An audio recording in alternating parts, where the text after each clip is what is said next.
We are quite clear that enshrined in the peace agreement there is freedom of movement for us. We're equally clear that we cannot ignore freedom of movement issues that are affecting civilians in the whole of the country. But we're not a police force. We cannot be everywhere all the time. We cannot take on the roles of being a police force.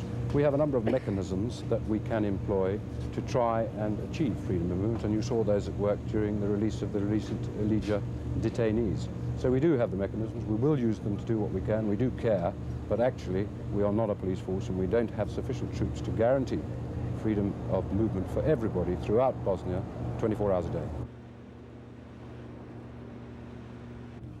Well, I think that any situation anywhere in Bosnia which is produces a risk of conflict or of a breakdown of a structure that is necessary for this peace agreement to take root is extremely dangerous, and I think Mostar is probably as dangerous anywhere at the moment.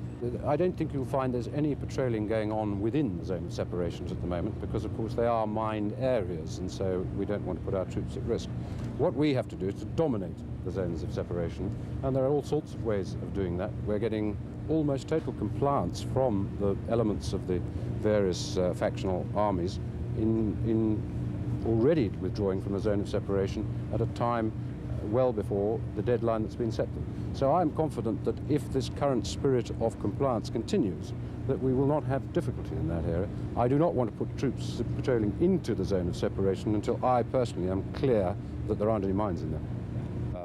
What decisions are made about Srebrenica, what we will be doing is continuing to conduct our military. Do your findings, or is this